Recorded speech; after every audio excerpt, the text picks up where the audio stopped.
Gravando a segunda parte da aula com a turma 9, Psiquiatria e Psicanálise, 19 de maio de 2022. Então, dando continuidade ao que vimos na aula anterior, nós temos aí uma imagem interessante. Sintomas das enfermidades estruturais. Aí está um sintoma que acontece normalmente na nossa frente e às vezes a gente não se dá conta. Então, quando desenvolvemos a prática da semiologia e que nós fazemos uma leitura do corpo corporal da pessoa, a gente vê sinais. E esses sinais estão nos dando alguns sintomas de enfermidades.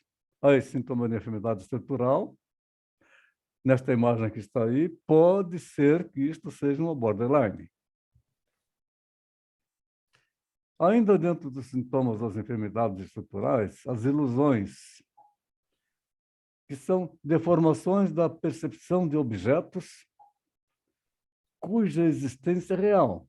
Ela deforma aquilo que ela está vendo. E alucinações são percepções falsas, ou sem objetivo real.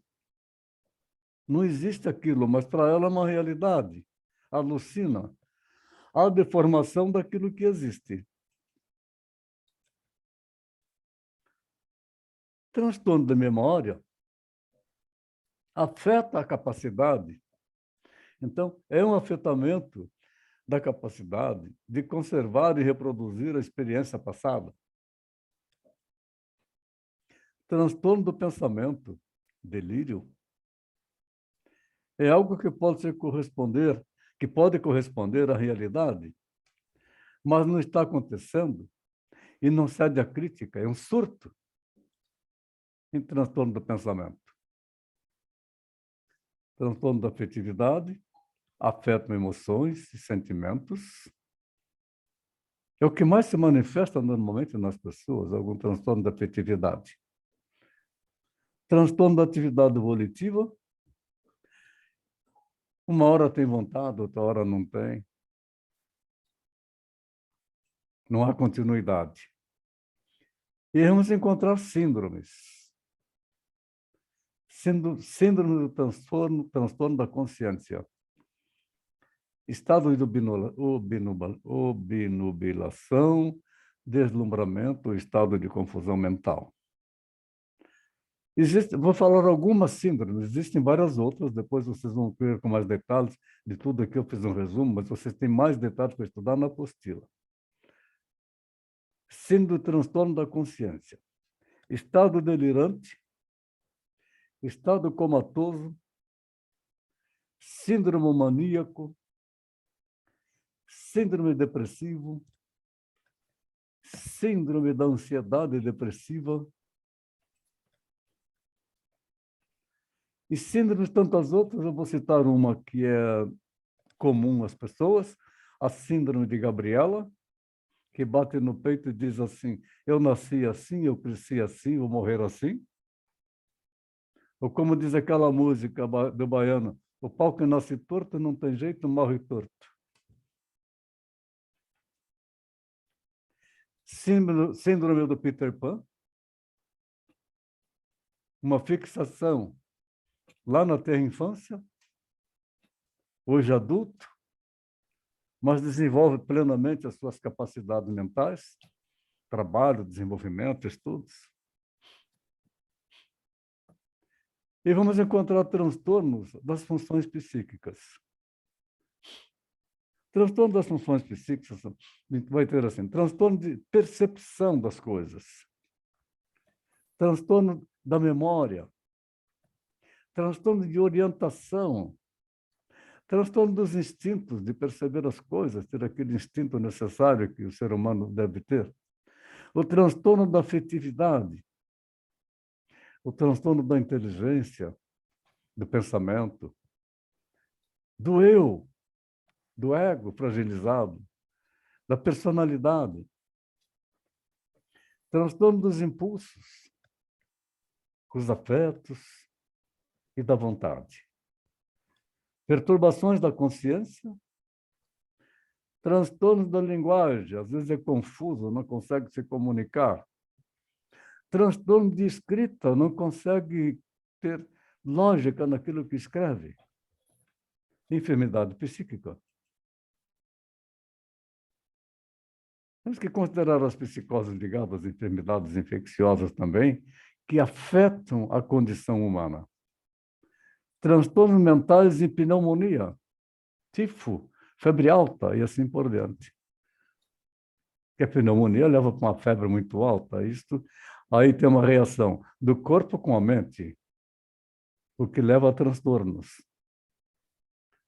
Transtornos mentais ligados às enfermidades noéticas, sífilis, encefalites, epidemias, como foi o caso agora da pandemia, coronavírus. Psicose ligada às intoxicações, intoxicações diversas, principalmente as drogas e o álcool. Transtornos psíquicos ligados a lesões traumáticas do cérebro, acidentes, pancadas, psicoses traumáticas agudas, encefalopatias traumáticas. Algumas alterações psíquicas nas enfermidades somáticas também acontecem, resultando em psicoses cardiopáticas, problemas cardíacos, psicoses abdominais, úlcera, acidez no estômago, transtornos psíquicos decorrentes da idade, psicose pré-senis e psicose senis. Aqueles que, quando chegam nos 50 anos, se acham velhos. E como ele se acha velho, ele mesmo provoca um processo degenerativo da sua capacidade mental. A demência senil é algo que também pode ser evitado. É a pessoa continuar sempre em atividade intelectual. O cérebro precisa de exercício e a mente também. Mas como o cérebro é que registra as lembranças, o que a mente vai fazer se o cérebro não estiver funcionando? Ela não tem aonde buscar o arquivo.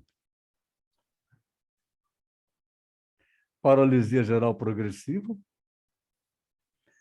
transtornos psíquicos nas enfermidades vasculares, aneurismas, derrames, arteriosclerose cerebral, isso é bastante sério. Desequilibra a pessoa, ela deixa a pessoa no estado que ela não tem prazer na vida. Alterações psíquicas nas enfermidades somáticas.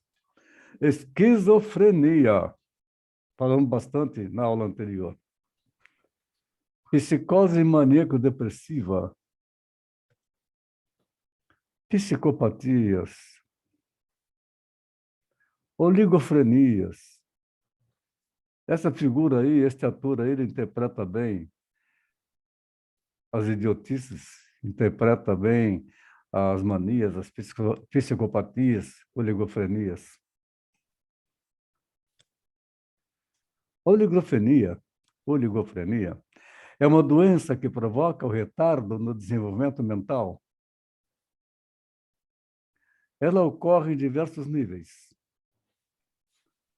Aí o que acontece? A média do quociente de inteligente, que é o QI, de uma pessoa com normalidade intelectual, varia de 90 a 110. Esse é o nível de uma pessoa já um nível de uma pessoa com oligofrenia. Este oscila de 0 a 90, então está abaixo, tem no máximo 90 de QI. O que afeta tranquilamente o desenvolvimento de habilidades, desenvolvimento de conhecimentos. De acordo com o novo Ato de Saúde Mental, entre parênteses, Os pacientes com esse tipo de incapacidade são diferenciados em subnormais e subnormais profundos. A deficiência intelectual é o elemento mais evidente provocado pela oligofrenia. Mas a maturação emocional fica também inevitavelmente comprometida.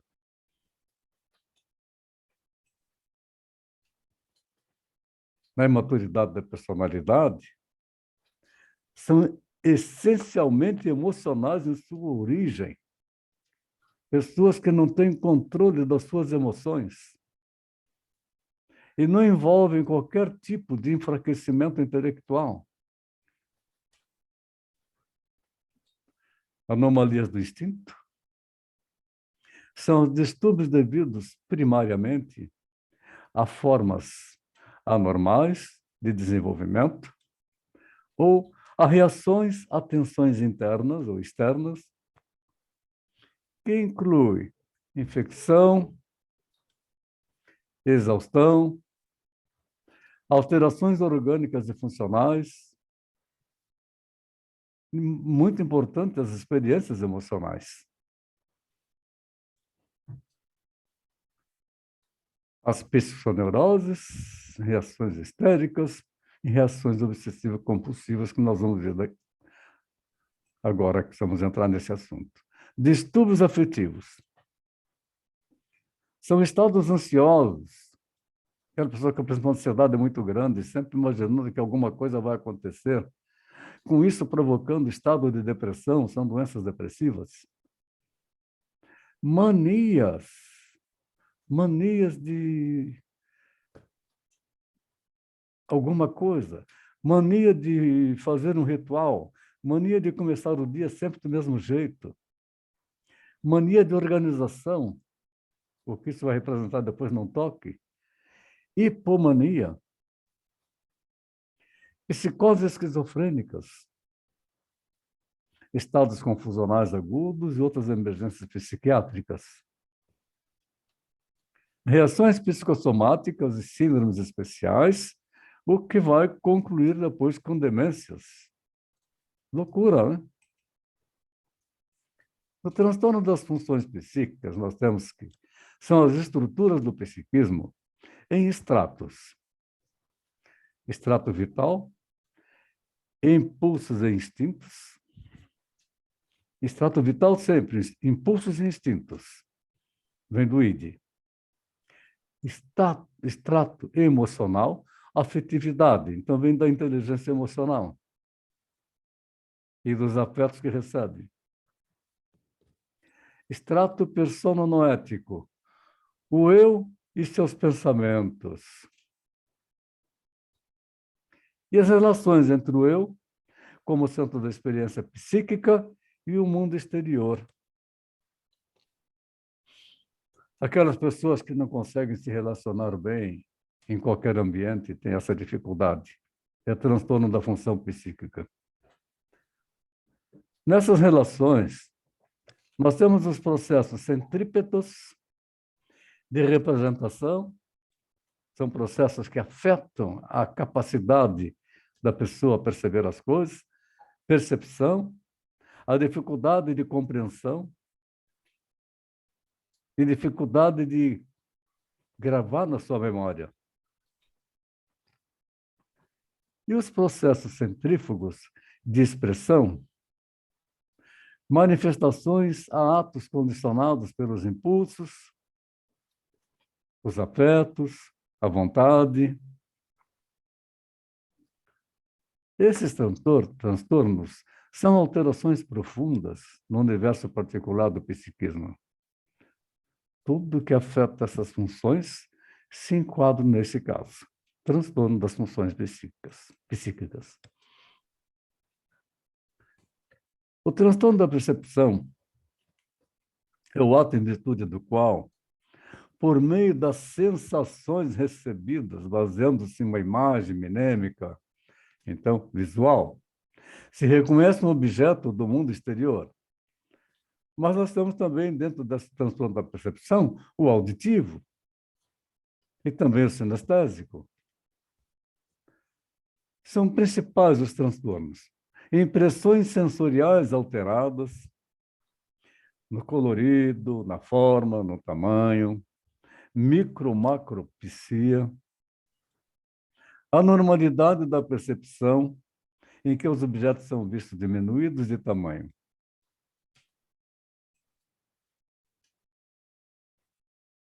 Ilusões, interpretação errônea das impressões sensoriais do objeto.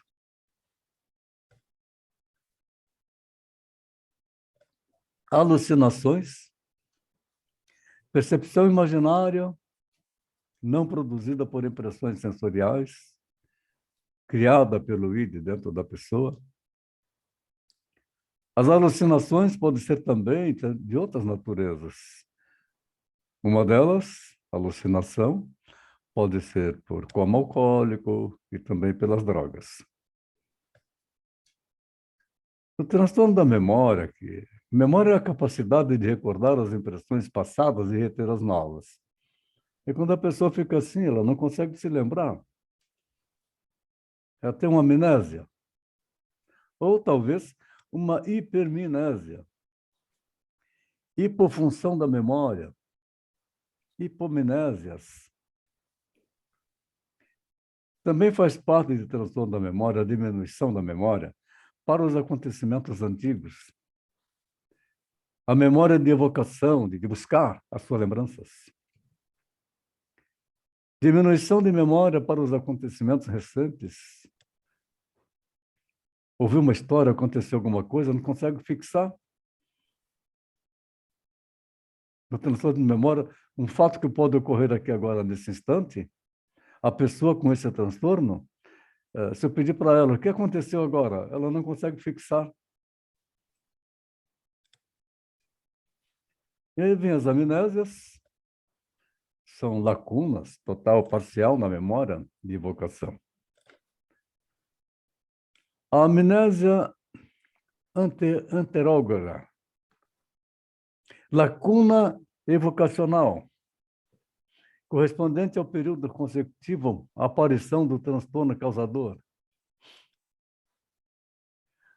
Paramnésias, falsas recordações, aumento do número de confusões mentais, ilusões e alucinações mnésicas, com recordações descoordenadas,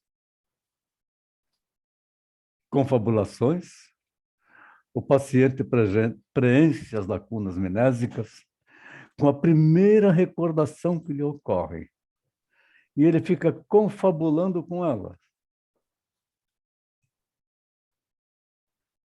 Transtorno de orientação, que é a capacidade da pessoa se situar no espaço e no tempo. Tem muita gente que tem dificuldade enorme de se situar geograficamente em algum lugar. Esse transtorno de orientação é importante a gente observar também como que é isto conosco. Quando chegamos num lugar estranho, para a gente poder se orientar, ter uma ideia de posição em que a gente se encontra. Orientação deficiente ou completa também é chamada de temporoespacial. Uma brincadeira, quando está falando de transtorno de orientação, eu estava no Chile, dirigindo um carro num casamento, levando umas senhoras. E a gente ia para um determinado lugar e eu estava dirigindo. Em determinado momento, uma delas perguntou para mim: você sabe onde você está? Eu fui muito afirmativo. Eu sei.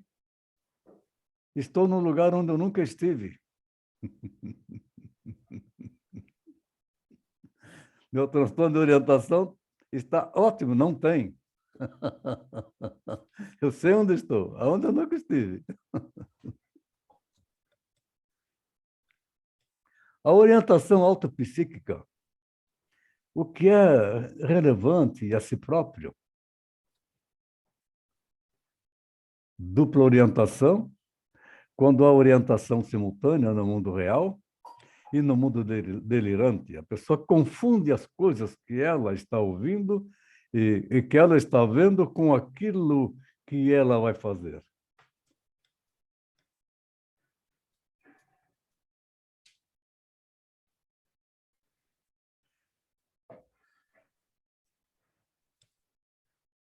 Orientação, minha gente, é a capacidade da gente se situar no espaço e no tempo.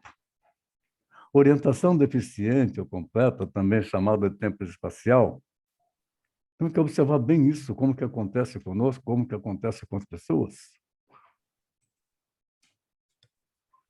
E os transtornos dos instintos.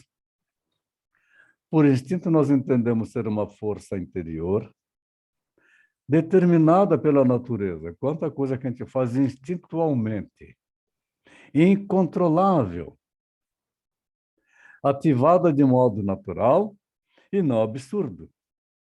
Parece que é algum mecanismo automático que nós temos, autônomo. Instintivamente, nós reagimos.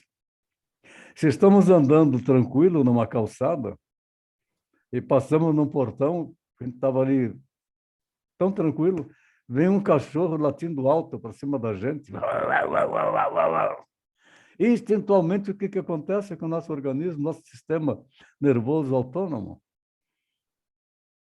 Sentimos aquele arrepio, a musculatura se contrai e levamos um susto.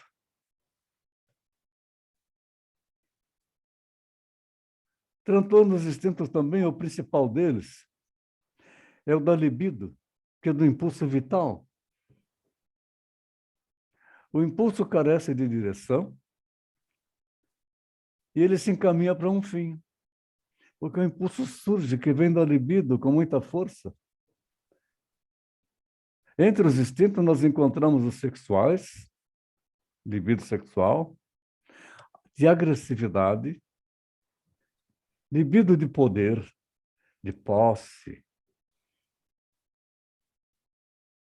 E vamos ver alguns dos principais transtornos dos instintos. O transtorno de conversão, que é a transformação da libido em sintomas somáticos, aquilo que não realizamos instintualmente, a manifestação no corpo, e não sabemos por quê. Transtorno de sublimação, que é a transformação do instinto, impulso, em envolvimento cultural, ou social, ou qualquer outra atividade.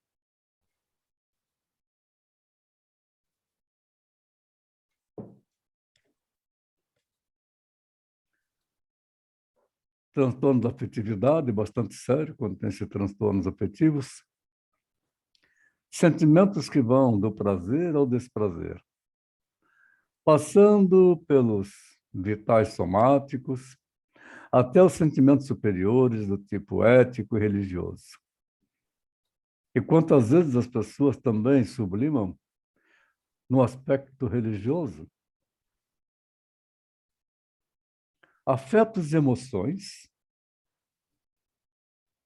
lembrando assim, tudo aquilo que me afeta é meu afeto. Se ouvimos uma pessoa relatando alguma coisa e aquilo nos afetou, pode estar certo, você tem esse afeto dentro de você, não está bem resolvido. Humor fundamental. Cuidar do nosso humor diariamente. As pessoas que não têm um bom humor, têm variação de humor.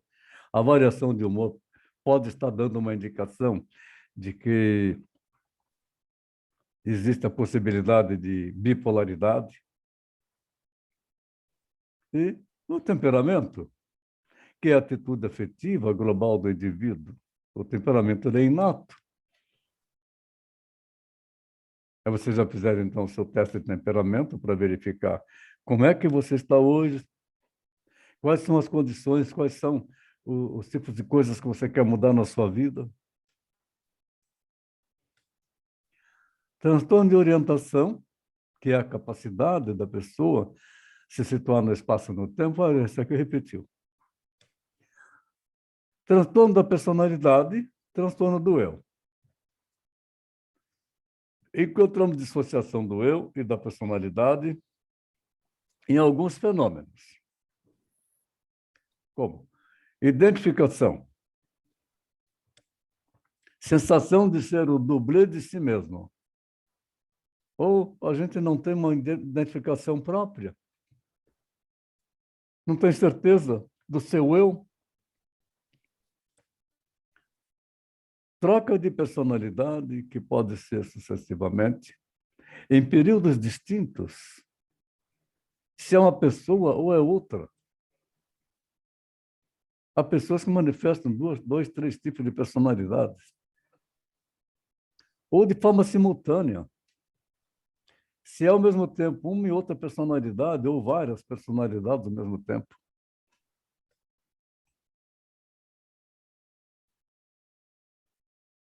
Aí vem, então, as perturbações da consciência. A consciência não constitui uma função psíquica independente, mas uma qualidade de determinadas funções, a saber, capacidade de poder pensar e atuar com clareza e juízo crítico de si próprio. A consciência é aquilo desenvolvido pelas experiências que nós vamos adquirindo e pelo conhecimento que nós vamos buscando. Discernimento é o grau máximo de consciência normal, quando a pessoa tem discernimento das coisas, é sinal de equilíbrio. Discernimento é o grau máximo de consciência normal, onde as principais são obnubilação, sonolência e pode ir até em coma. Enturbiamento da consciência, confusão daquilo que é consciente. Onírico da consciência, que é sonhos, no estado crepuscular.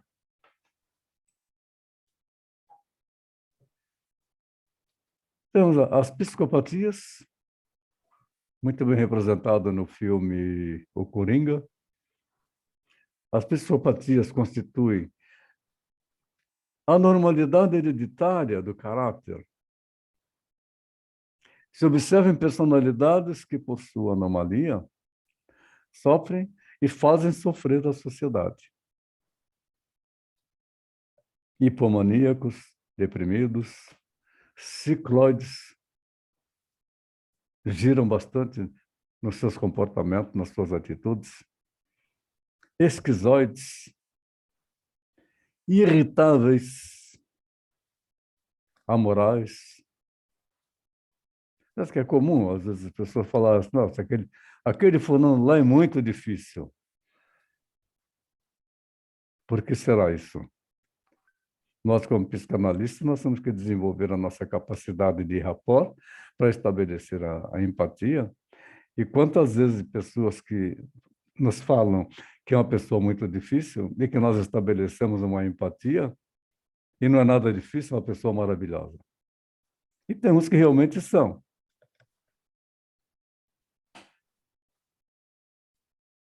Pessoas irritáveis, se irritam com qualquer coisinha, se desequilibram, perdem o controle. Pessoas amorais, sem moral nenhuma. Histéricos ansiosos de notoriedade. Fanáticos extravagantes, inseguros de si mesmos. São instáveis e infantis. A classificação das psicopatias difere entre os autores, mas, mesmo diferindo de tudo, todos são psicopatas. A esquizofrenia. Grupo de quadros patológicos extremamente variados. Chamamos também de psicoses de dissociação. De um modo geral, se constitui um típico transtorno da personalidade. Voltando a falar do filme Uma Mente Brilhante, muito bem interpretada por esse ator, aí me foge o nome dele, excelente interpretação, parece que ganhou um Oscar nesse trabalho, de uma história real, que realmente aconteceu. Na esquizofrenia, não existem lesões anatomopatológicas, então não tem lesão na orgânica, mesmo na anatomia. Mesmo quando redunda em transtornos somáticos, os tais devem ser entendidos como os fenômenos vegetativos devidos à tensão emocional do paciente. Por outro lado, não existe também uma causa puramente psíquica para a mesma. Então, é bastante difícil determinar o que é esquizofrenia. A origem dela. O que é esquizofrenia é mais fácil, porque esses sintomas aí são claros.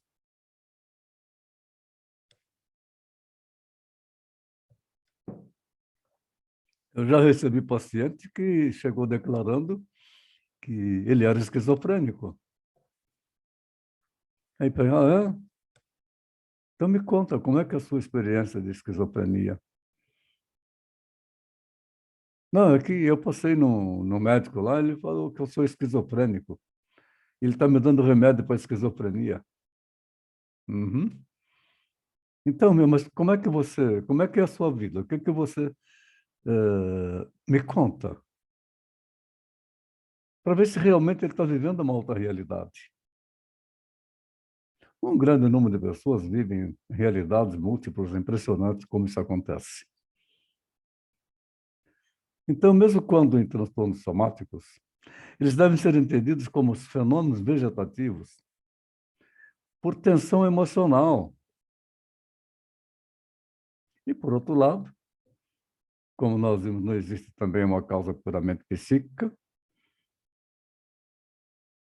e não sabemos ainda que comprovar cientificamente se existe uma causa orgânica para isso. Mas sabemos que na esquizofrenia há uma influência genética muito forte. E pode ser que uma situação de estresse também leve à esquizofrenia. E tudo isso que nós estamos falando está no quadro psicótico, loucura. Psicoses são distúrbios mentais graves, nos quais há um certo grau de desorganização da personalidade, um comportamento inadequado, estranho, não relacionado com as circunstâncias do mundo real e quase sempre fora do controle do paciente. Na realidade, o psicótico ele não sabe o que ele está fazendo, ele não tem noção. Ele não tem um superego, ele não tem consciência. Ele é id-ego.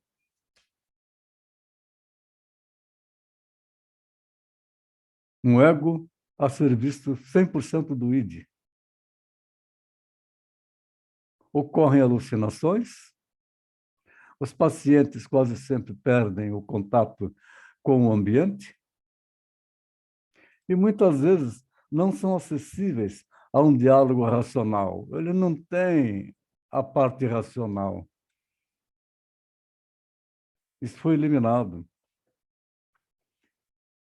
Então, o psicótico, ele quebrou a estrutura da mente humana. A estrutura básica, id, ego e superego. Ele é id e ego.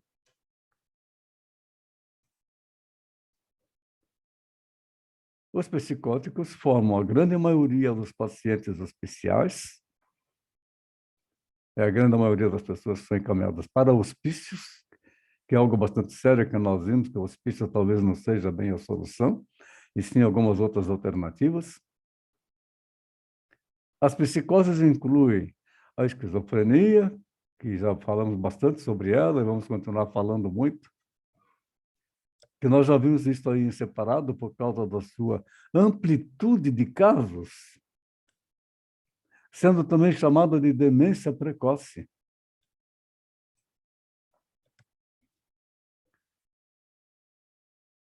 A psicose maníaco-depressiva. Essa depressão psicótica, paranoia, a melancólica involutiva, vem com numerosas doenças orgânicas que podem levar também à psicose. Doenças orgânicas que provocam esta alteração na mente humana. Entre essas últimas estão as psicoses senis, falando sobre a questão da idade, se a pessoa não cuida, se ela não tem atividade intelectual nenhuma, se ela não pratica exercício mental, ela é alvo fácil, vítima fácil para entrar no Alzheimer, para perder a razão das coisas, entra no estado de delírio.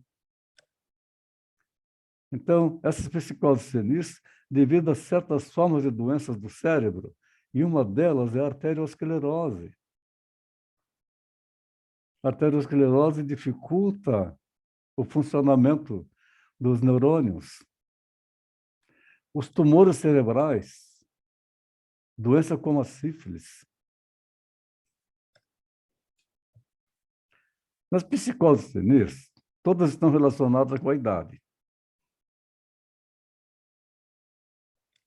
Já a arteriosclerose cerebral, ela tem início, veja você, por volta dos 40 anos, é muito cedo.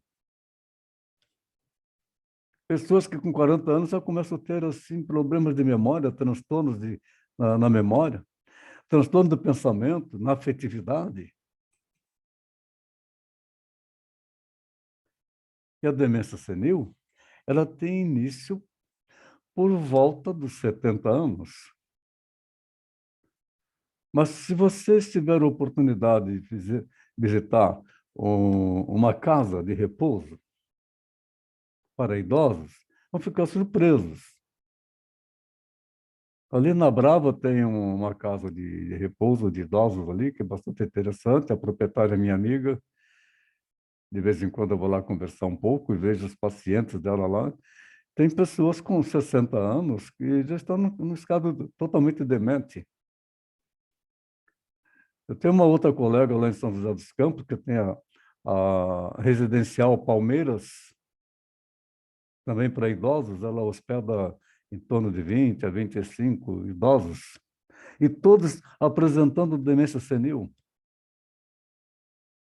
Ela conta para a gente, tem algum caso que a gente até acha engraçado, uma senhora que chega de tarde, depois que o pessoal orienta para ela tomar banho, tomar um café, ela pega a bolsinha dela e fica na beira da calçada do jardim interno, e se alguém vai conversar com ela, ela pergunta: é aqui que passa o trem que vai para Sorocaba?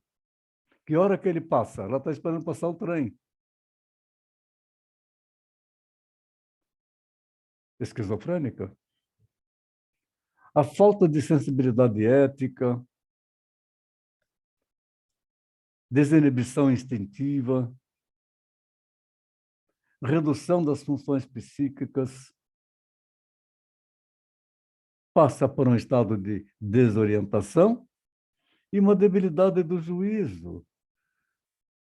Não mede consequências das suas palavras, das coisas que faz.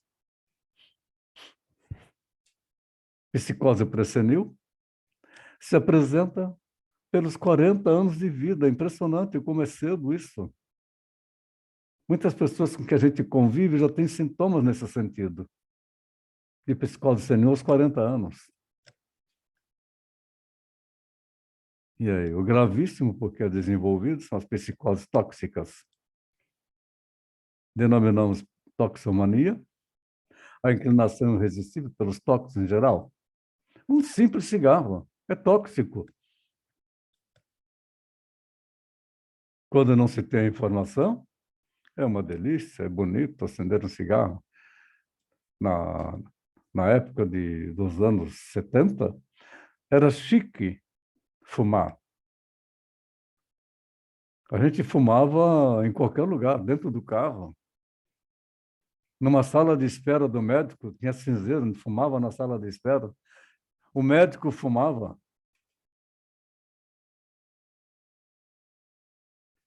Já o toxicômano é um indivíduo intoxicado de modo crônico, que depende psíquica e somaticamente da ação do tóxico. Ele aumenta sempre a dose E em caso de privação repentina do mesmo, entra em agonia e tortura gerais, porque é abstinência. O fumante, id, é o id que está se satisfazendo através do ego. Para ele deixar de fumar é uma luta.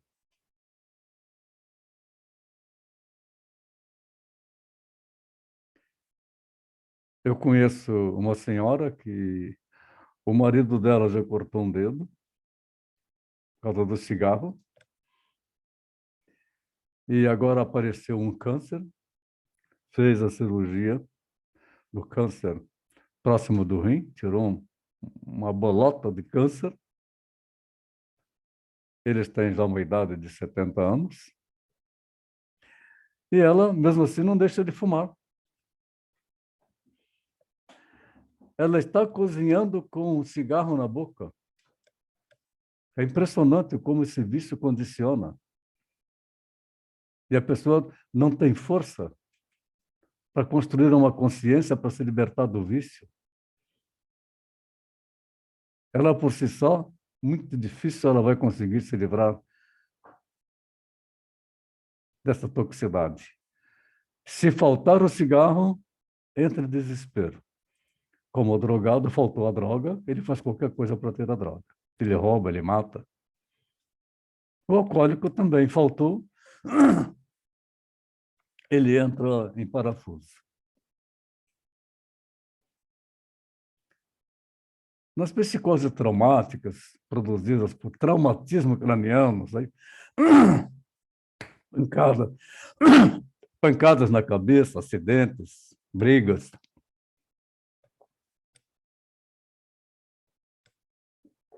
que dão lugar a comoções, contusões, concussões, assim por diante. A destruição da substância cerebral pode dar lugar a transtornos psíquicos do tipo agudo e crônico. Então, pancada na cabeça realmente pode levar ao quadro psicótico. A sintomatologia, nesse caso, é variada, apresentando aí quadros neurológicos com ataques epiléticos, epilepsia traumática, requer um tratamento contínuo com o neurologista e com a medicação adequada para isso. Reação histérica. O que recebe o nome da histeria é uma conduta exibicionista que, em virtude de sua intencionalidade, aparece como não autêntica. Só que o indivíduo ignora a intenção do seu comportamento, bem como a finalidade. A histeria, ela surta com facilidade. O indivíduo vive a sua enfermidade aparente como algo muito importante, sofrendo por ela. A histeria é estudada em profundidade na área das neuroses. Quando nós falamos neurose, nós estamos falando de infecções neuronais. Numa reação paranoide, uma ofensazinha, uma humilhação, pode despertar a ideia de estar sendo menosprezado ou prejudicado pelo ambiente, cria pensamentos nesse sentido. Nossa, não me querem aqui. Surgem as manias de perseguição e afins, estão me perseguindo. Estão me criticando. Vê um grupinho conversando. Estão falando de mim. Às vezes estão sim, mas não tem que ter medo disso. É comum em reuniões de família ficarem falando dos outros, né? O que as pessoas mais gostam de fazer é falar dos outros. Tanto que tem sucesso aí o Instagram, falando dos outros, no Facebook, falando dos outros, falando de si, mostrando para os outros. Um Big Brother, assistindo as besteiras que os outros estão fazendo.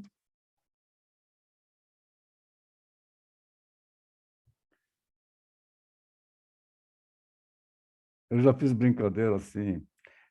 em grupos familiares de parentes, em que tinha uma delas lá que mas falava com tanta veemência de um outro parente e dava risada.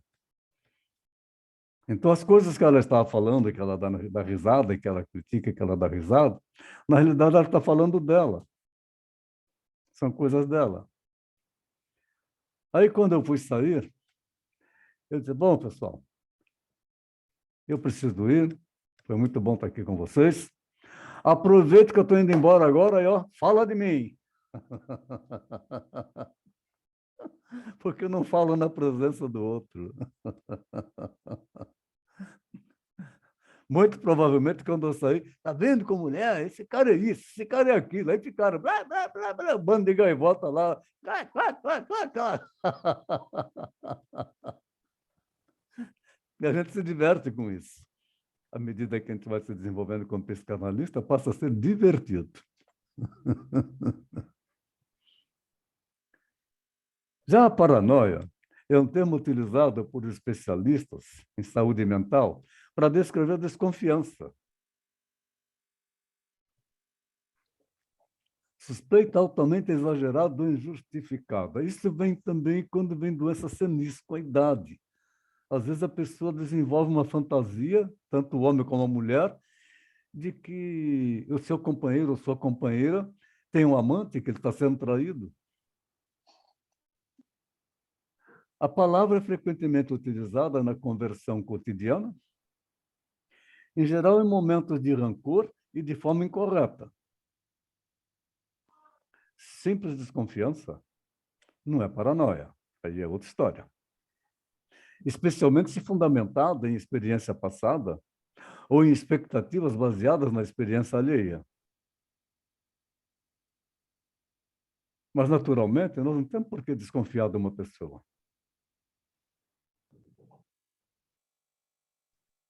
Uma reação paranoide pode ser discreta e a pessoa afetada ser razoavelmente bem ajustada socialmente, ou pode ser tão grave que o indivíduo se torna incapacitado. Às vezes, o diagnóstico é difícil, já que muitos distúrbios psiquiátricos são acompanhados de alguma característica paranoide. Podem ser classificadas em 3 categorias principais: distúrbios paranoide de personalidade, distúrbio delirante paranoide e esquizofrenia paranoide. E à medida que nós vamos conseguindo fazer essas identificações, essas interpretações, a gente começa a adquirir mais a capacidade de lidar com essas pessoas desequilibradas, doentes mentais. E como tem? É muito grande o número de pessoas desequilibradas. Os psiquiatras fazem distinção entre o discreto distúrbio paranoide de personalidade, descrito no slide anterior, e o distúrbio delirante paranoide, que é mais incapacitante. A característica mais marcante do distúrbio delirante paranoide é a presença de um tipo de delírio persistente e não bizarro, sem sintomas de qualquer outro distúrbio mental.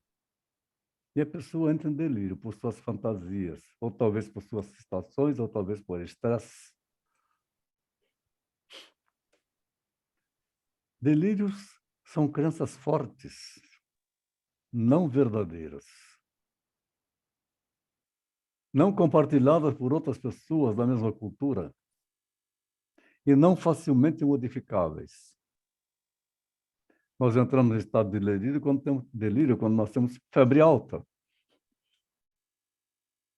Quando a pessoa entra em elevado grau de alcoolismo, também entra em delírio. E quando entra na droga, ele vive um delírio. 5 tipos de delírios são observados. Em alguns indivíduos, mais de um pode acontecer. E as causas? Fatores genéticos. Pouco se tem estudado sobre a hereditariedade na paranoia, mas ela tem influência. Porque pesquisadores observam que famílias de pacientes paranoides não apresentam incidência de esquizofrenia ou de depressão acima do normal. Mas, no entanto, há evidências de que sintomas paranoides na esquizofrenia podem ter uma influência genética.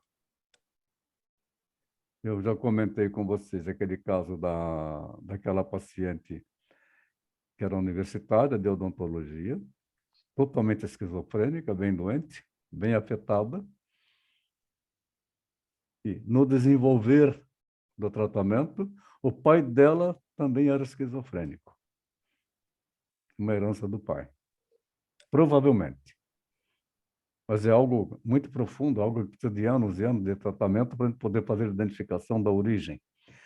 Mas o que mais importa não é essa identificação.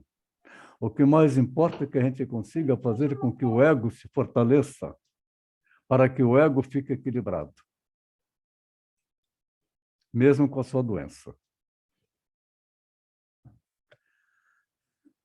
Alguns estudos em gêmeos idênticos com esquizofrenia mostraram que quando um dos gêmeos apresenta sintomas paranoides, geralmente o outro também tem. A mesma coisa.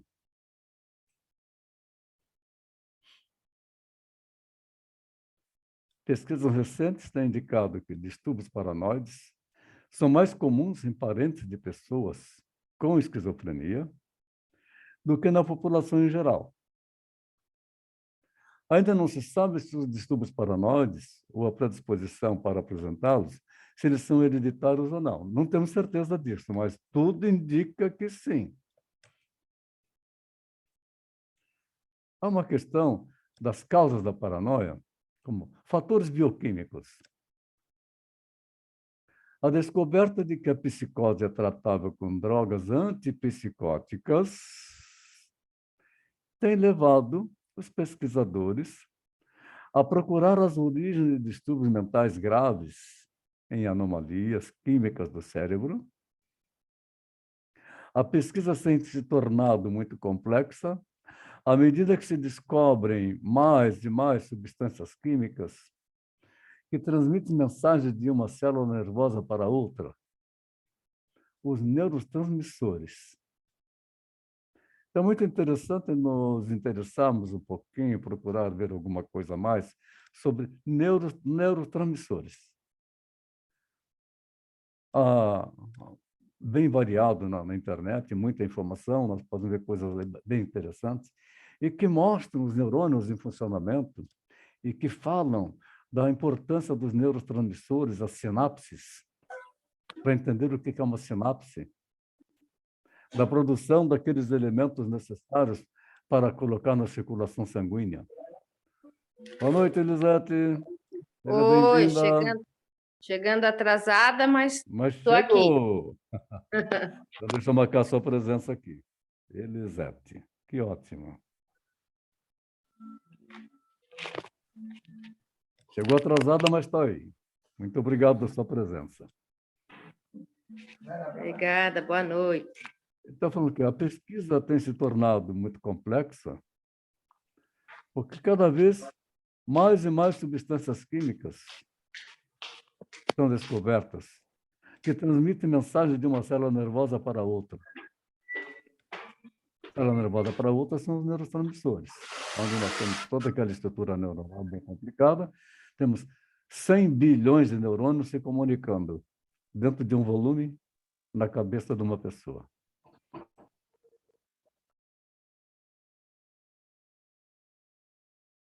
Até agora, minha gente, não se encontraram respostas definidas. Como nos estudos genéticos, também não houve estudos bioquímicos em paranoia, a não ser como um subtipo de esquizofrenia.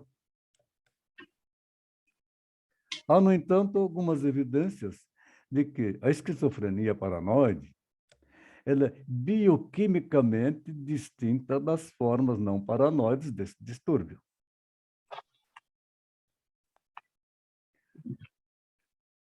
Alguns especialistas acreditam que a paranoia pode ser uma reação a altos níveis de estresse. Há pessoas que apresentam uma forma aguda de paranoia quando submetidas a uma situação nova e altamente estressante, quando eles se desenvolvem em um curto espaço de tempo e duram apenas alguns meses. Já estudos demonstram que a paranoia tem ocorrido com maior frequência no século XX e XXI, porque é um século onde há muito estresse.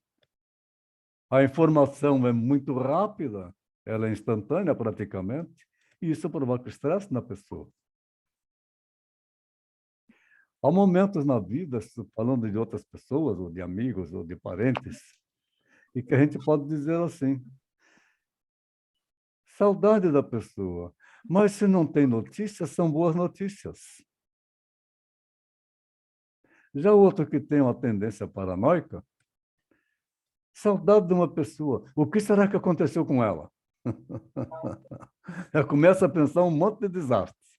É até capaz de ligar para a pessoa para saber se ela está viva. A relação entre o estresse e a paranoia não exclui outros fatores causais. Portanto, não é só o estresse que vai provocar uma paranoia. Há possibilidade de que outras coisas também provocam a paranoia junto com o estresse que a pessoa está vivenciando. Um defeito genético, uma anomalia cerebral, um distúrbio no processamento de informações, ou todos os três fatores poderiam predispor uma pessoa à paranoia. O estresse poderia simplesmente atuar como fator desencadeante. Que interessante, aquilo já está acumulado na pessoa. E numa situação de estresse, ela libera uma paranoia dela. Pode ser de pavor, pode ser de agressividade. São reações as mais variadas. Para o tratamento da paranoia, temos que levar em conta que a desconfiança das pessoas paranoides torna muito difícil o tratamento da doença. Elas não confiam. Raramente falarão com espontaneidade a sua realidade em uma consulta.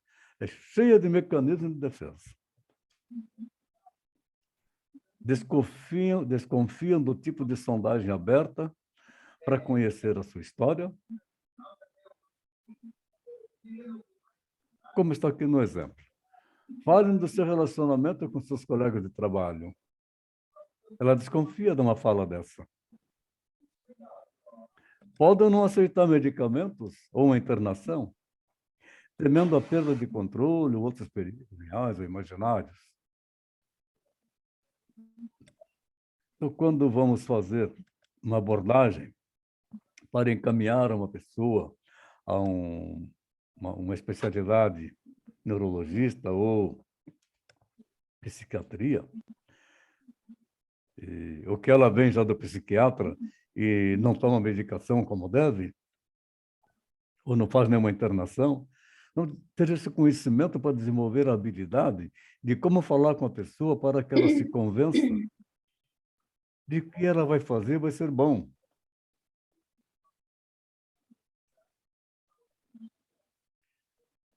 O tratamento com medicamentos antipsicóticos apropriados pode ajudar o paciente paranoide a superar alguns sintomas, mas tem que ser sob acompanhamento médico. Embora o comportamento do paciente possa ser melhorado, os sintomas paranoides frequentemente permanecem inalterados.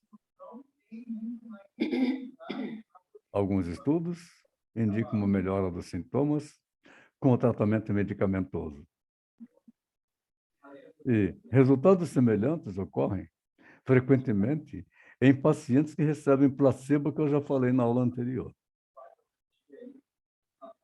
Porque mais o transtorno que a pessoa está tendo, ele é psíquico.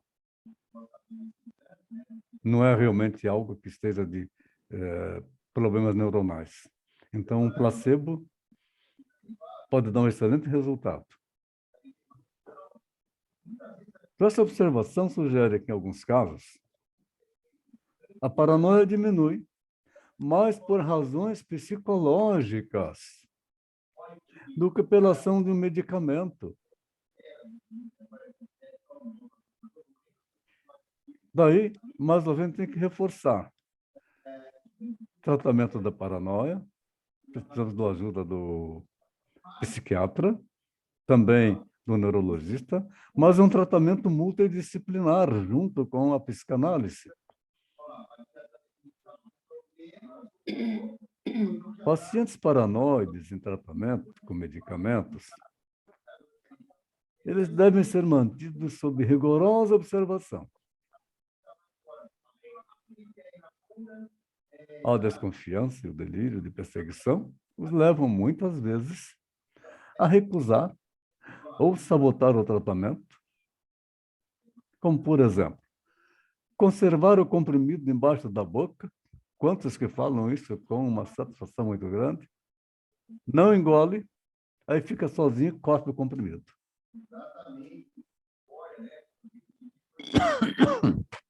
Uma paranoia. Esta imagem está mostrando uma paranoia. É aquele que fica ansioso, sempre buscando alguma coisa, não consegue estar numa posição tranquila e diz assim: você me completa. Então, ele não é completo.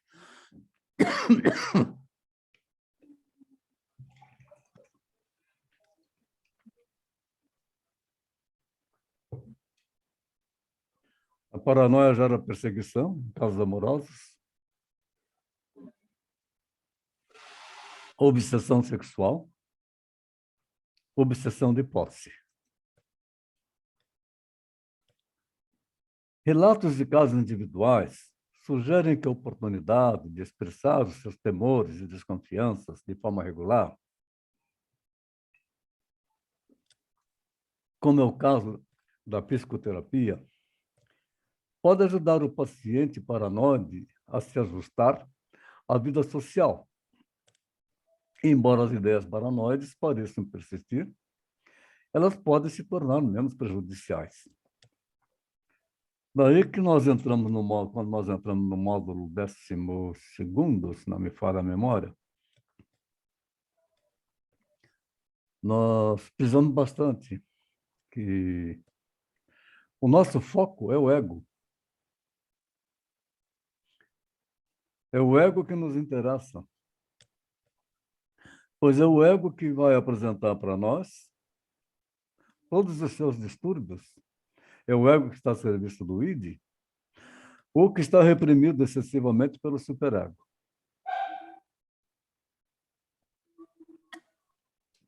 Nos interessa o equilíbrio do ego.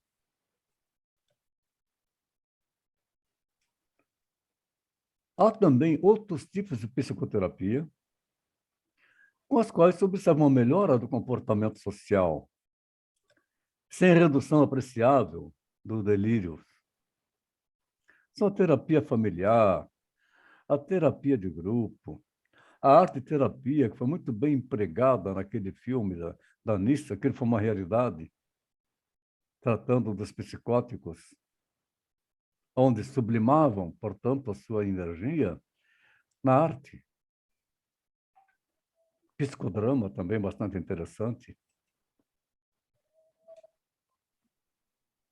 Um transtorno bem comum, a população enorme tem transtorno de pânico. Também é chamado de síndrome do pânico ou doença do pânico. Crise de ansiedade paroxista intensa grave. Em período de 30 a 45 dias. Ou súbita, autolimitada, sem fatores desencadeantes, predisponentes ou traumáticos como causa. A crise de pânico, ela é autolimitada, não ultrapassando de 10 minutos. Quando isso vai adiante, então o quadro é bastante sério nesse transtorno de pânico. A síndrome do pânico é um transtorno geralmente diagnosticado em pessoas que experimentam ataques de pânico espontâneos, repentinos e inesperados. São marcados por crises de ansiedade, quase que inexplicáveis, que podem estar associadas a sintomas físicos semelhantes ao de um ataque cardíaco. Ela fica com falta de ar, sente a impressão que o coração vai sair pela boca, ou que o coração vai parar. Ela tem sintomas semelhantes ao ataque cardíaco, mas muito parecido.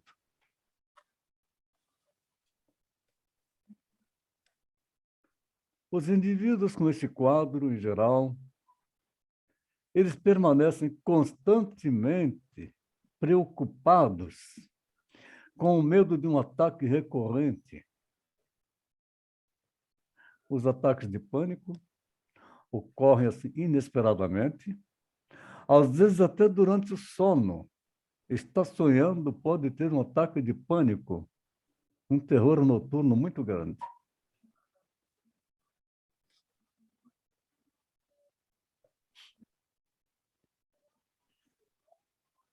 O número é bastante elevado, tanto que cerca de 6 milhões de americanos experimentam um episódio de síndrome de pânico em um determinado ano.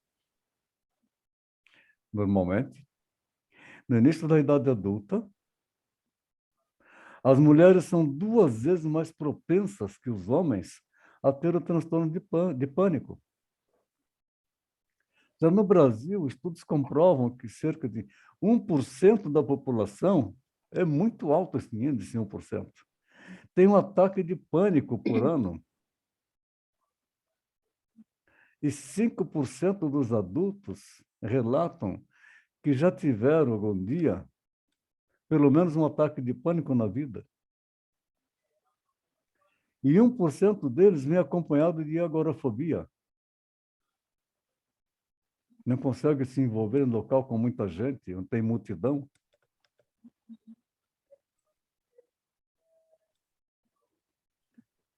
Segundo os dados do Instituto de Psiquiatria do Hospital das Clínicas da Medicina de São Paulo, 10% da população pode sofrer de crise sem motivo aparente, denominadas crises de pânico.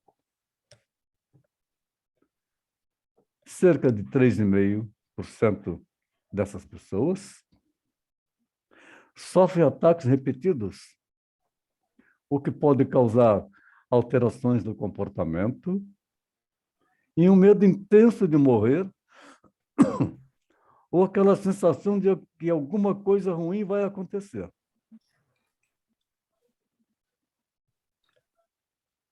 Um ataque de pânico é o início abrupto de medo ou desconforto intenso.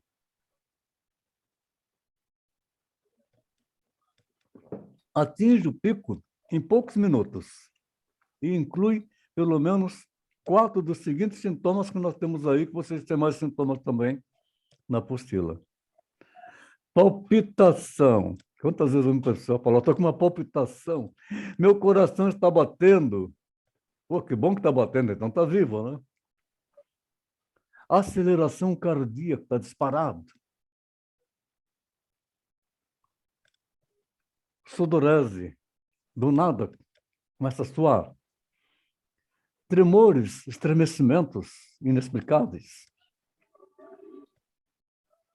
Sensações de falta de ar, de sufocado, está num lugar assim todo aberto e eu me sinto sufocado aqui e ficam fazendo assim com as mãos. Sentimento de bloqueio, estou bloqueado aqui, para onde é que eu vou sair? Dor no peito, que desconforto está me dando aqui no peito, dá a impressão que eu vou ter um ataque cardíaco. Náuseas, desconforto abdominal,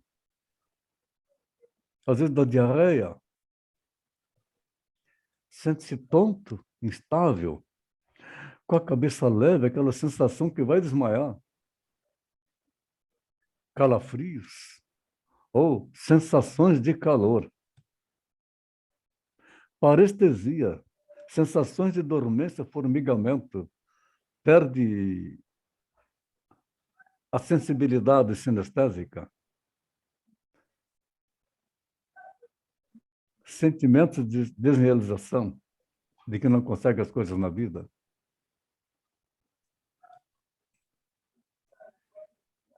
Um outro aspecto, deixa eu voltar aqui o slide, aqui, ok.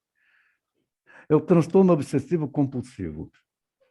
Um grande número de pessoas tem transtorno obsessivo compulsivo.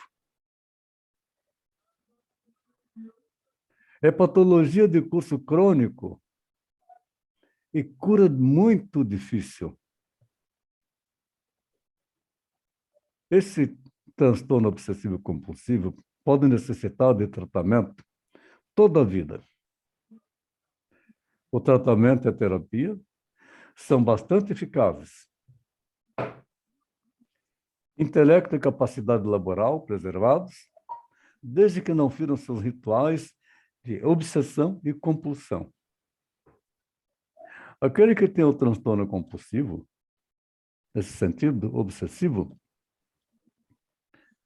a caneta tem que ficar com a ponta apontando para ele. Se alguém mexe na caneta e coloca a caneta ao contrário, ele perde as estribeiras. Mas se ele está conversando com alguém, você está acostumado que a caneta esteja apontada para ele, e essa outra pessoa não aponta a caneta para ele fica incomodado, começa a ter sintomas. Posição, tudo arrumadinho. Vocês assistiram aquele filme Dormindo com o Inimigo? É interessante o filme, porque muito bom, por sinal. Dormindo com o Inimigo. Aquele tinha um transtorno obsessivo que era uma coisa impressionante, mas as paranoias dele, mas a psicose dele, agressivo e alto potencial assassino. As latinhas de conserva tem que estar tudo arrumadinho. As toalhas não podiam estar uma de desnível da outra. O portador de toque ele tem plena consciência de sua doença e ele procura ocultá-la. O toque, bem visível no filme O Aviador. Transtorno obsessivo compulsivo. Quando ele vai examinar aquele avião, olhando os rebites do avião, que chega olhando assim bem pertinho, passando a mão para sentir, para poder enxergar direitinho. Quando ele imagina que o ambiente está contaminado, que ele se fecha no quarto, coloca jornal no chão, para não pisar no chão, para não pegar micróbio. É quando vai lavar as mãos, aí fica esperando que alguém abra a porta do banheiro e que ele não coloca a mão na maçaneta para abrir a porta. E o portador de toque ele é cheio de rituais também. É fácil de observar. Então, esse toque, transtorno obsessivo compulsivo, ele é bastante comum até. Ele é crônico e duradouro, caracterizado pela presença de obsessões e compulsões. Obsessões, minha gente, são pensamentos, impulsos ou imagens recorrentes e persistentes que são vivenciados como intrusivos e indesejados. Obsessão, eu quero isso a qualquer custo.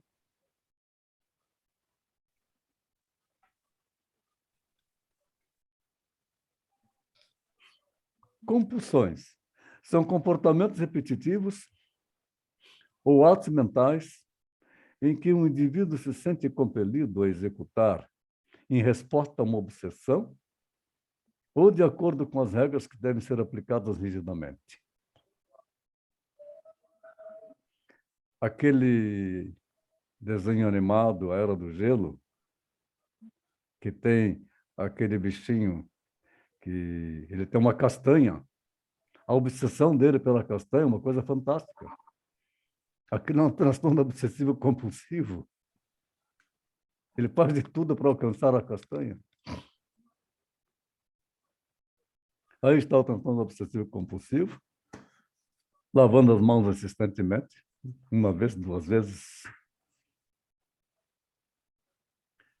Então, esse transtorno ele é considerado uma doença mental grave.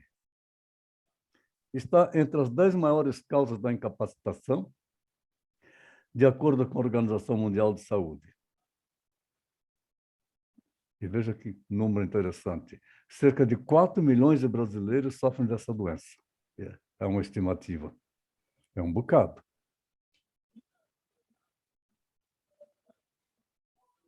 Os sintomas do toque envolvem alterações do comportamento, rituais, compulsões, repetições, evitações dos pensamentos, preocupações excessivas, dúvidas, pensamento de conteúdo impróprio ou ruim.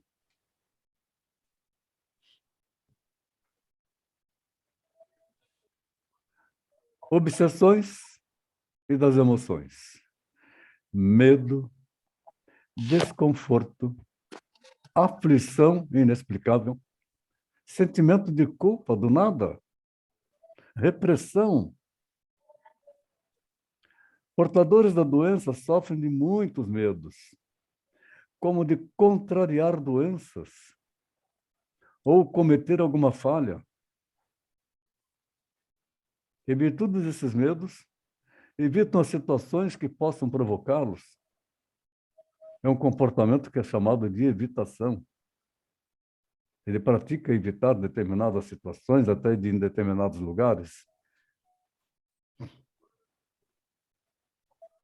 As evitações do toque são, em grande parte, as responsáveis pelas limitações que o transtorno acarreta.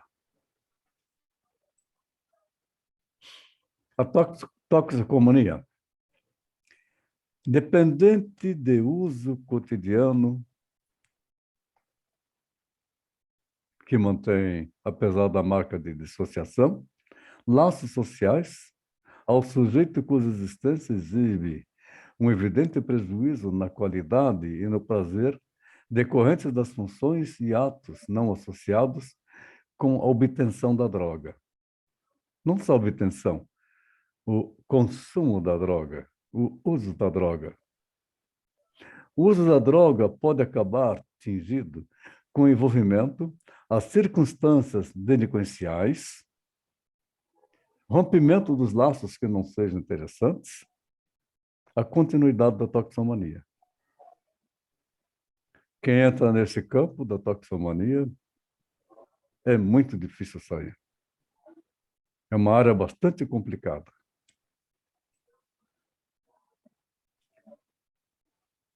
Estando o psicanalista dirigindo a terapia de uma pessoa, submisso à droga,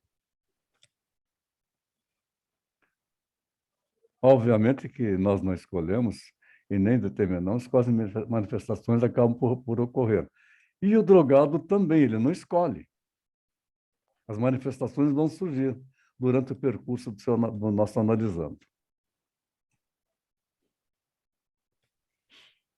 É interessante que o psicanalista possa perceber que não se deduz todos os acontecimentos que se dão com o toxicômano da transferência, da resistência enorme que ele tem, da inibição ou do recalque.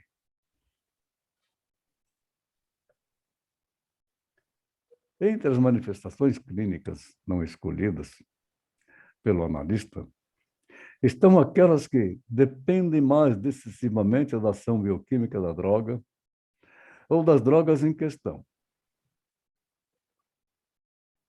Não obstante, nem sempre essa divergência teve valor.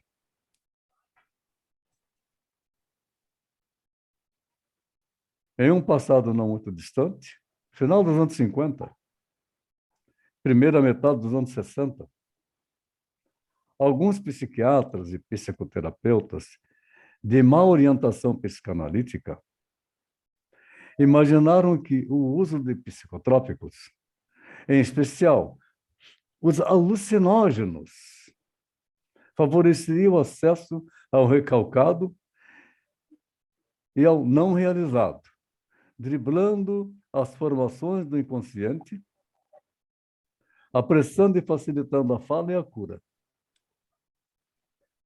Uma posição tão curiosa quanto desconhecedora da natureza linguageira do inconsciente, porque eles não conhecem essa linguagem do inconsciente. Então, quando se fala alucinógeno para ajudar a curar situações toxicomaníacas, ela provoca delírio, ela provoca alucinações. E o que a droga provoca? Delírios e alucinações. Mas não provoca aí, então, esquizofrenia? Provoca também, pode surgir um monte delas, um monte de manifestações Ao contrário, psicóticas. não Sim, vai liberar, vai produzir esquizofrenia, talvez. sim, sim. É a fonte de vários sintomas psicóticos. Não. Então, a gente pensar e propor uma cumplicidade entre a droga e a fala desse teor é, evidentemente, discorrer em um diapasão oposto ao produzido na presente linha da pesquisa. É como encampar o dito popular sobre a verdade inequívoca que é revelada durante os estados de embriaguez. E que verdade que ele revela quando ele está bêbado? Perdeu a noção, né? Está sem razão.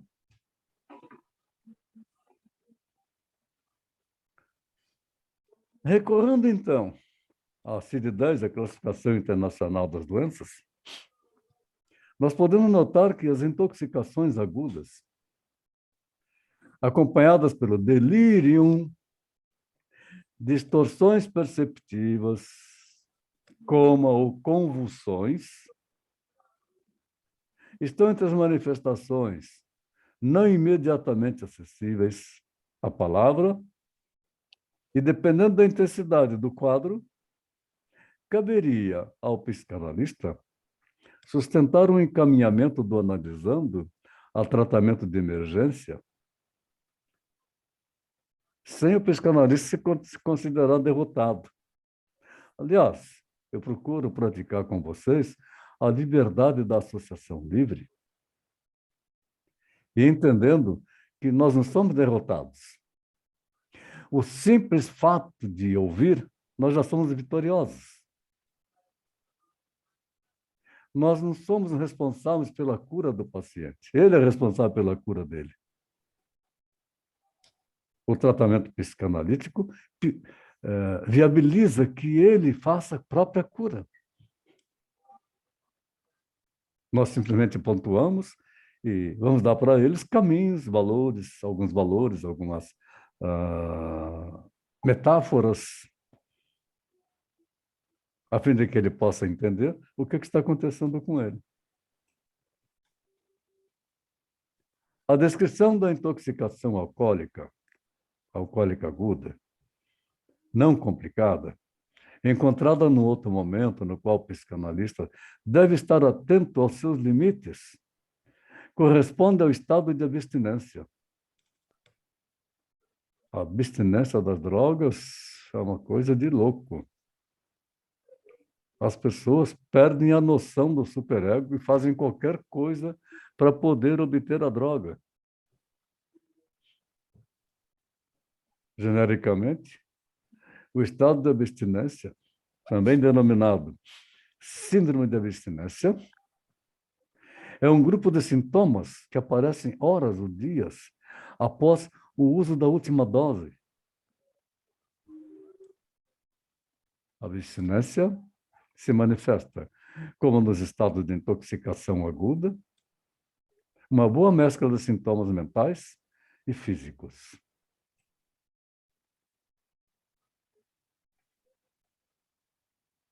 toxicomania.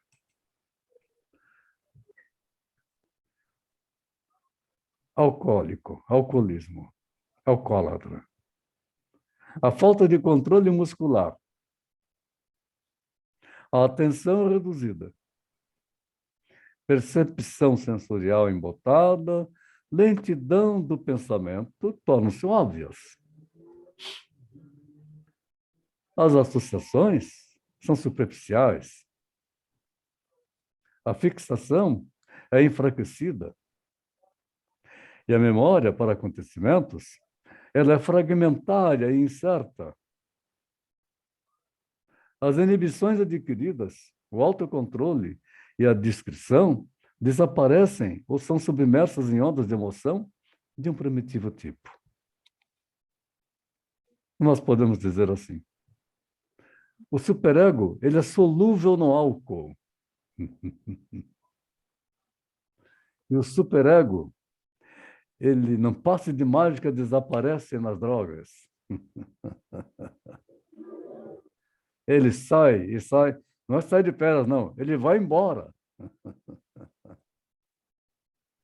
O solúvel no álcool, depois que passa a bebedeira, vem a ressaca, aí o superego, tá vendo a merda que você fez? Agora vem a dor de cabeça para compensar e assim por diante.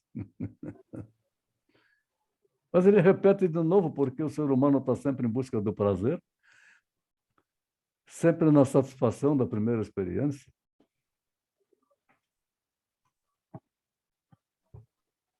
Os filmes recomendados, minha gente. Nice, O Coração da Loucura. O Físico, esse filme é muito bom. Um Estranho no Ninho. Vocês veem aí o Jack Nixon, ainda bem jovem, foi onde ele fez o maior sucesso com este filme dos anos 60, O Estranho no Ninho. Vale a pena pesquisar, porque tem ele disponível em algum lugar aí. Eu já encontrei no YouTube. Efeito Borboleta. Cisne Negro. Perfume. E o último que passou é que é o Coringa, que foi outro show.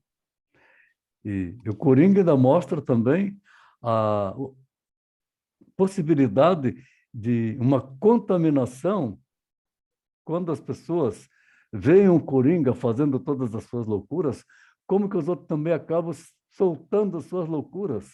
Quando lá no final, quando ele está desfalecido, e que depois ele se recupera, aquele monte de gente, aquela população toda com a máscara do Coringa. É interessante, né? Como a gente viu também quando tinha, agora não tem mais, né? O Naveguei.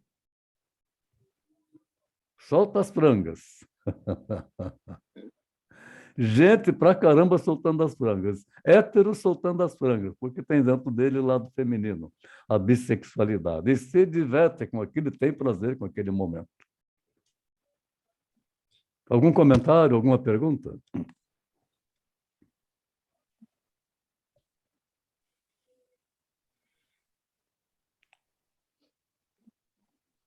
Professor, eu fiquei com uma dúvida. Quando o senhor falava sobre os vícios, né? Hoje, os vícios eletrônicos, os vícios por celular, eles já se igualam aos vícios que se tem em relação à droga, em relação à bebida, porque, assim, hoje em dia, tem pessoas que têm surto ao esquecer o celular em casa, né? Não podem ficar sem o aparelho celular, e às vezes não é por questões de trabalho, por questões financeiras, não é isso, não. É por uma questão de quase vício mesmo de estar com o aparelho ali.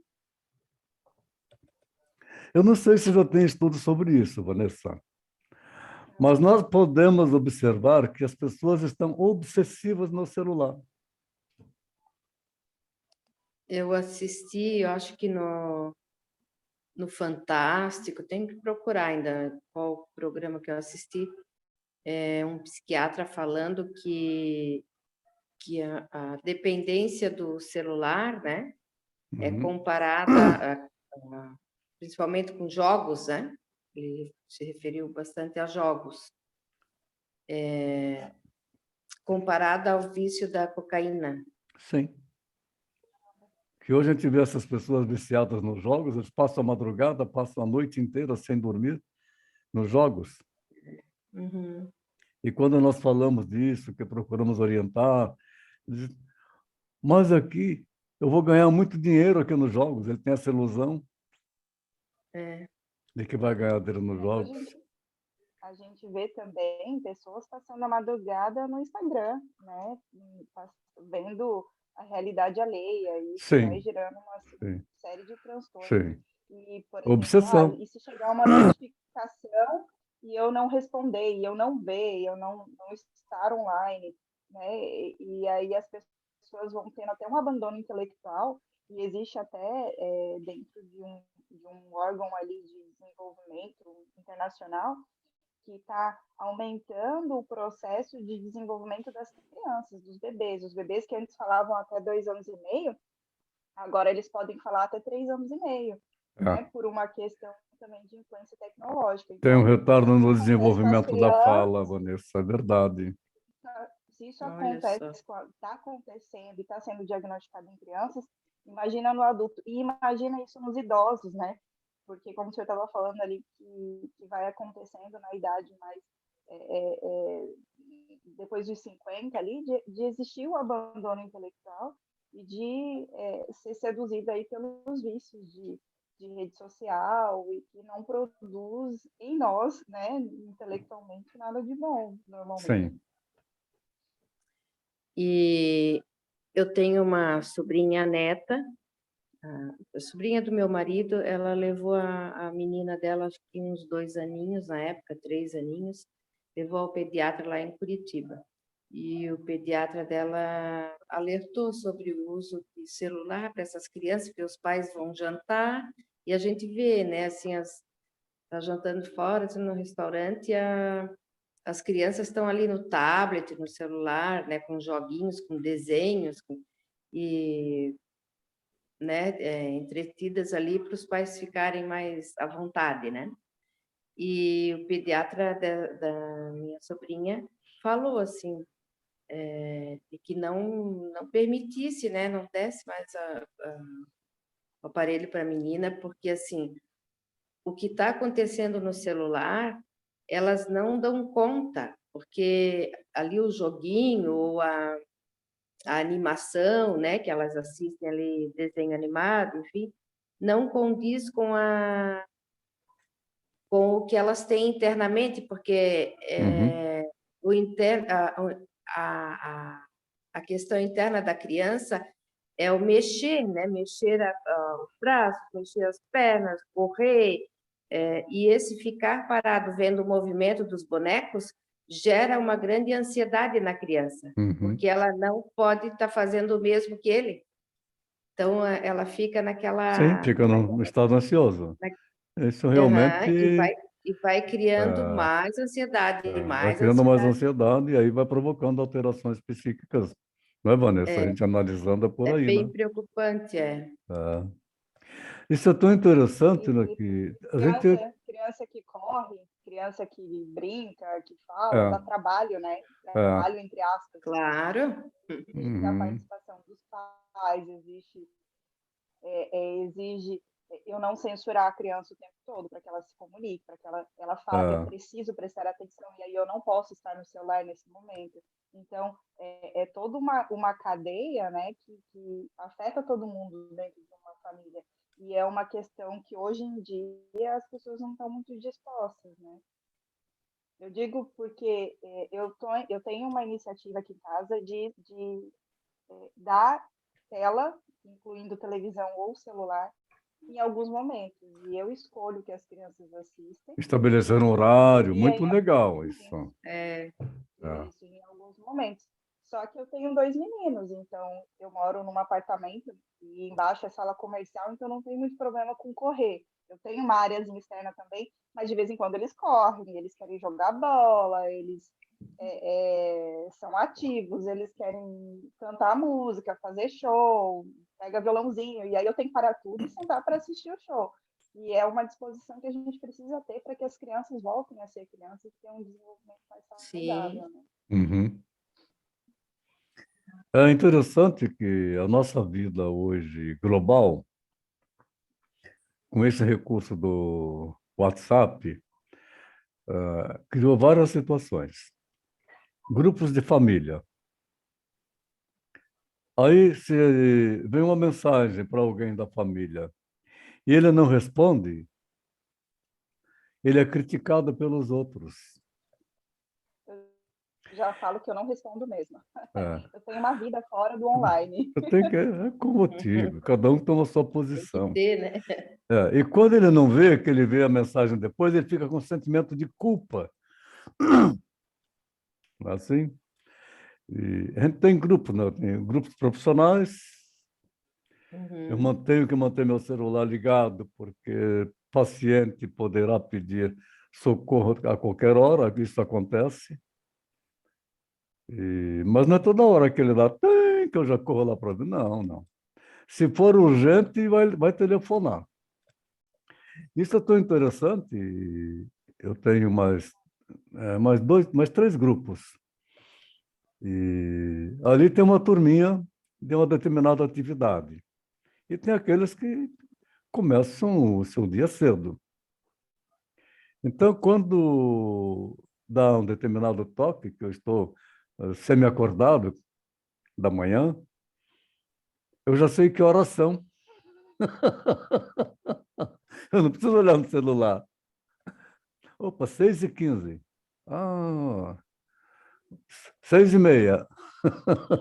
E eu já sei quem tocou, quem mandou alguma mensagem.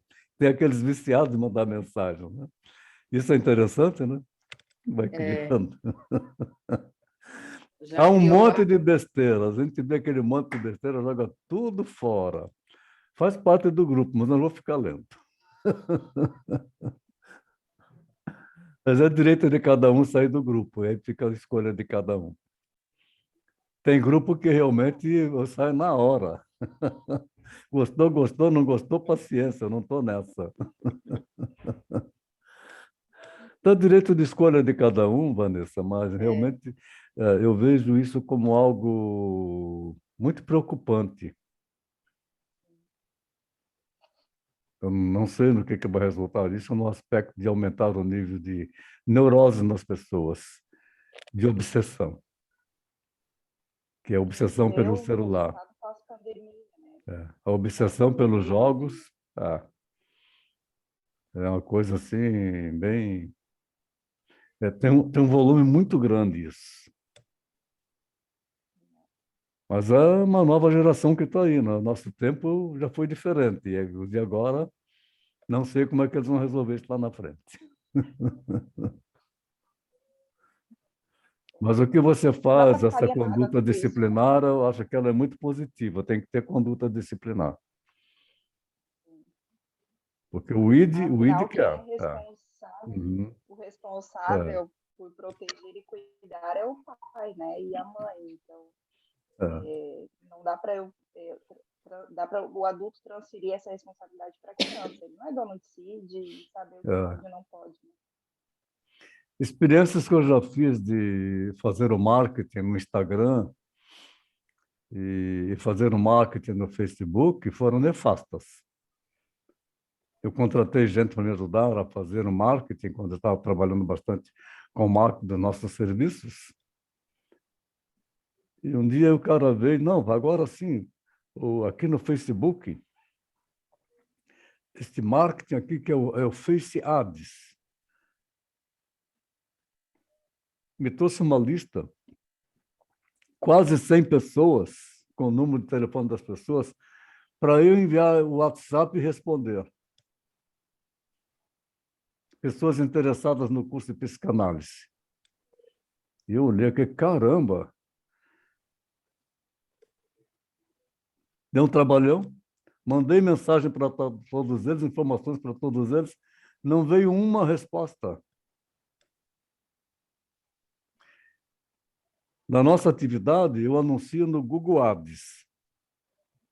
O Ads adiciona uma palavra. Então, você seleciona as palavras. Só vai te encontrar pessoas que estão interessadas naquilo que você oferece, como psicanalista, como qualquer outra profissão. Pode-se também colocar como psicanalistas alguns sentimentos, alguns sintomas, como tratamento de ansiedade, pode colocar lá. Aí são palavras-chave. Para jogar em Facebook, em Instagram, então são coisas populares. É para vender Coca-Cola, é para vender pipoca, essas coisas assim. Mas para a nossa área, não, não adianta. E aquilo vai te tomar um tempo tão grande e você vai ver pessoas que estão ali curtindo. Você teve tantas curtidas, você vai ver nenhuma delas nos interessa. Eu tenho o paciente Peter Pan. Como ele tem essa fixação na infância, ele é criativo, ele escreve coisas do mundo do RPG, porque ele também gosta dos jogos. E ele fez há pouco tempo uma divulgação, um mini e-book, e divulgou no Instagram e no Facebook. Atingiu 1 milhão de visualizações. Veja como tem muita gente doida. Aí falei, mas que legal, ele todo orgulhoso, o ego dele inflado. Ah, deu 1 milhão! Aí eu falei com ele assim, você já pensou como seria interessante se cada um que acessou te pagasse R$ 1? Teve algum retorno financeiro? Não! Ego, ego. Então, o que a gente vê? Instagram e Facebook, ego. É isso. A gente analisando é isso, ego. Já quando nós estamos falando do que você abordou agora, id, jogos, é o prazer. O ficar fazendo fofoca no celular, id. Bem assim. Algo mais? Ok, minha Vai gente. ter aquela conversa ou essa aí já é a conversa? Essa já é a conversa. Bater um papo também é bom, né? Ah, que é bom. Legal. Nossa, maravilha.